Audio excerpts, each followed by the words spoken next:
Hey everyone, it's Apparant here. I hope you're all doing well. So Thrustmaster have just released their Hall effect modules, calling them the SH5, and these are actually using favor unions module, unlike the all other licensed Xbox controller using K-Silver ones.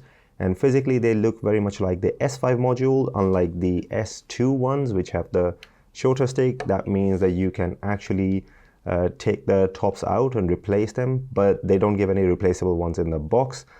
And in terms of compatibility, they are compatible with the eSwap X and S. So with the new sticks, Thrustmaster released a new firmware update for both the eSwap X and S. Unfortunately, with this update, they forced a 3% dead zone. So right now, I have the sticks in their default settings, and if I just reduce the center dead zone to 0, it's going to tell us that, yeah, it's done that. Now, when I come back to Gamepad Tester, you are going to see a perfect value still attainable. Now this is the normal module, and the tiny 3% dead zone doesn't feel that much on this particular module, the S5, because it has those favor unions potentiometer, well, CNK potentiometer sticks. But if I put the SH5 in there, this one has the Hall effect module. Now that dead zone feel a lot bigger, because whatever, you know, the calibration they've done, I have some calibration issues anyways, but this is what I mean with the Hall effect sticks. We really need the true zero dead zone as possible. So this one definitely feels a lot worse than the other. Now just to confirm, that is actually just with the firmware update. I have the eSwap S here, which I haven't updated, so I'm going to connect that one so we can see that that one has no zero dead zone. It's actually have true zero dead zone. So if I take the eSwap X out, and I will take the old module, this was in there, that was showing the perfect center. So when I put it in here, you are going to actually see that we don't have a perfect center. You can see the numbers are moving, and even slight move that I do of the stick, and it's going to show that. Now, if same thing holds true with the Hall effect modules as well. So right now I've put the Hall effect module. Now you'll see that Hall effect module doesn't have that much fluctuation going on, but we have, you know, not the perfect center that is coming to that the eSwap X that I updated seems to be doing. So, but there is a problem. Now, I was initially thinking that I'm not going to update my eSwap S. So I will just keep this because the stick actually works. But there is a problem where I've been very unlucky, the calibration of the sticks out of the box. So Thrustmaster used their sort of like a fixed calibration, which is on this stick on the left-hand side. That's what they use, and the 8.3% error rate, and everything is basically mapped. They have a custom curve. That's why they basically use this. I'll show the custom curve in a second. Now, because whatever the calibration on this stick is out of the factory, it's not reaching all the values what is supposed to be reaching. It's basically the anti-friction ring sort of stops doing it the full range of motion. Now I'm going to change the housing, just the top, with one of the other ones that I have, and I've taken the anti-friction ring out just to show you guys the calibration is actually there. So now I have changed the housing. I've put like one of the older SS2 covers on, but no anti-friction ring applied to it, and you will see that I can get the full range available to me now. And that's okay, but there is a problem with this, especially on the eSwap S. So what happens is, if I really go out of bounds, which I will be, the controller sort of like locks up. So you see, like here, my stick is pushed all the way right, but it's in the center, and it doesn't only lock up on this side, on the right stick, the left stick, and the triggers are locked up as well. So when I come out of that, it will start moving again. But this happens at a certain point when we are really out of bounds because we don't have the friction ring, and it basically locks up. So with the friction ring applied, this doesn't happen, and I don't get the full range of motion with the anti-friction ring applied. But the eSwap X that I updated, that doesn't have this issue. And eSwap S, it shows that I have an update available, but when I connect to it and ask to do an update, it doesn't do an update. I don't want to do the update anyways, because if it's applying a forced dead zone, then I don't want to do that. Now this is the eSwap X. I don't have the friction ring applied to it. This is the SH5 module. You can see that we have a perfect center because we have a dead zone applied. Now this one is not going to do that problem at all. Even I'm going out of bounds, whatever I'm doing, the controller is not going to lock up. So for me personally, because the calibration is an issue, I have to basically use it like this. So at least I get the 100% values, what I need on all sides, because X-defined, you really need the 100% kicking in to get the multiplier applied. This Call of Duty, you can reduce the maximum dead zone. X-defined doesn't have that. So this is how I've been using it, but unfortunately, if you do the update, we have that force dead zone applied on us in the center, which is I think around 3%, but it feels so much, especially with these sticks. Now, Thrustmaster does have a custom curve option, so that's an amazing feature of Thrustmaster controllers. So this is the stick section in the Thrustmapper software, and what their custom mapping allows you to do is change how much output you are getting from how much physical movement of the sticks. So as standard, what they've done is they've divided the movements of the stick into 3 zones. So there is a small zone, there is a medium zone, and there is a large zone. And you don't have a graph where you can just change, at what position you're getting how much output. You have to assign how much output, like the collective output, goes to the collective sort of a smaller zone or a middle zone or a larger zone. So the smaller zone is from center to 33%. How you can check that, if you just press Y when you selected, if you move the stick out, and this is the small zone. So from center to this much is your physical small zone that you are moving on the sticks.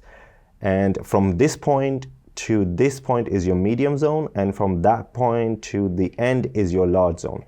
So what you can potentially do is, so let's say I find the Hall effect sticks with the force dead zone applied to me very slow. I can increase the amount of output that 33% physical movement of the stick will give. So I can increase, so if I just go there and I will just increase my small values to a lot. So I need to come out of this one. So if I increase the small value to, let's say, I will get all my, we'll make it like 60. So 67% output is going to be on the small zone, and then medium zone that we had, which was from 34 to whatever, that's not going to have nothing. So when the stick is moving in the medium zone, that will have nothing. And then the last 33% will be in the large zone on the physical stick itself. Now when I test it, you will see that if I move this stick, I will get that output. Now in the medium zone, the stick won't have nothing happening until I get to the large zone. So this is in the medium zone, nothing is going to happen. So I'm going to stay in the medium zone. It's not going to do nothing there. But when I go to the large zone, I have the last 33%.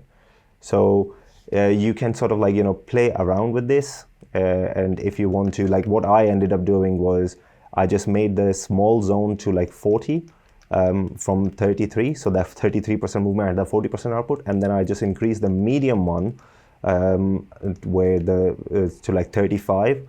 And then large is like 25. So what I'm doing is I'm getting the smaller movement is getting a lot more output because of the force dead zone. This was one way that I sort of like countered that force dead zone. I'm hoping that they will release a firmware update and get rid of that force dead zone. But this is a quite unique feature that Thrustmaster has on their eSwap S and X controllers, that you can customize whatever sort of output you want the sticks doing. And you can, if you want to, you can even put an outer dead zone. So your larger zone becomes basically everything becomes a bit shorter inward, so you get 100% value just before what it was. So they, as a standard, they just put a 1%. And of course, they give us the option to have a square output as well. So it's basically all the physical movement that the stick they've registered, the calibration that they have. Instead of doing that hybrid circle square output, they will do that 21% error square output. So if I select that, save to it, you're going to see that it'll just make that full square 20% or whatever that they do. So that's a unique thing as well, and that will be, if any game that can use that, then you can implement that here.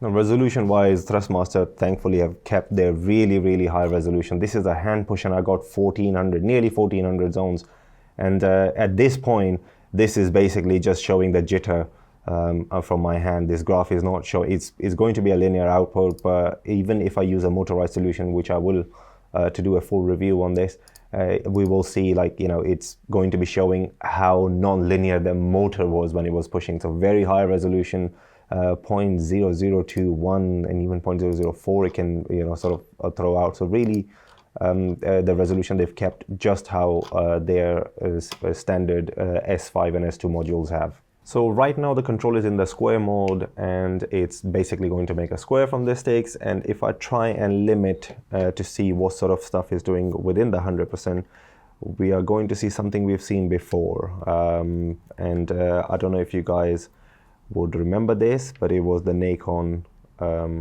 Revolution 5 Pro that was doing that. So if we limit that to you know, like 70-80%, we'll see, like, you know, we have 4 corners, then we have the other, like, middle sort of like corners going out, slight smoothing happening in the middle of them. But yeah, that's the shape for the square. And if we change this, so we'll take the square away, you'll see that this is doing something interesting again, which is a little bit different than the K-Silver sticks. So that's their normal output that they do, which is, you know, trying to mimic the circle square hybrid shape that they have. And if we are going to limit it, we'll see that we have those, we can see a lot more sharper lines taking place if we try to make that circle. So that's what it's doing, and it's like definitely something is going on. It's okay, Silvers, you know, they smooth out the diagonals and stuff. There are a lot more points that this one has between the diagonals. So whatever output they're doing has a lot of things going on. Now, if I put the SH5, which is the standard potentiometer sticks, and we'll try and do the same thing. So that's the S5 here, and I will limit everything. You're going to see that it's going to do something similar to what other sticks do with the expanded diagonals. It doesn't have that many sharper points as their Hall effect module, so it's still trying to keep that shape that they have, but the Hall effect is definitely, whatever algorithms, like whatever they are doing, has a slight different shape to it, where you can see some sort of like sharper edges happening. So far my experience has been okay. I'm not really happy with the force dead zone on the eSwap X, but eSwap S seems to not have that update out yet, but I have a feeling once it's become available, they might introduce that. I hope that it's just a bug. I hope they'll release an update and take that minimum dead zone away. Feeling wise, game time, I've only had a few hours on it, and you can get some really decent performance out of it. So I think if you're on the PC, you can overclock it to 500 Hz. This could be a really good option, and finally, you know, we don't have those jittery issues that we get with most of the modules on the eSwap controllers. You know, you get some jitter and stuff. This one didn't exhibit any of that as of now, but I'll be testing them thoroughly. And of course, they have another controller coming out, the hard controller, that these modules will be built in. But so far, my only concern is that fixed dead zone. I hope that that's not a condition that we need to have to be able to use these modules effectively. And I hope that uneven calibration that my stick has doesn't happen on yours. And hopefully they will release a manual calibration method. Right now, I don't know any. I've tried many different shortcuts and stuff, and it doesn't do anything. I know that there's a trigger calibration option because the triggers on the eSwap X are like potentiometer ones. So you can calibrate those triggers. Somebody once commented that method, but for the sticks, nothing so far. So just a quick look on the modules. If you've got them and you've been using them, please leave your experience in the comments. For me personally, I think they are going to be a very good option in the market. Unless they keep their force dead zone, then it's not going to be for me. So yeah, the force dead zone has to go. But other than that, I think, yeah, very decent option and very high resolution, and I'm very excited to see what other people think of it. I'd just like to say thanks to everyone who subscribed, guys. Your support means a lot. Thanks a lot to everyone who comments and share their knowledge and their experiences. Really helps me out and a lot of other people in the community. Thanks a lot for watching this video. Hopefully I'll catch you in one of my other videos. Bye for now.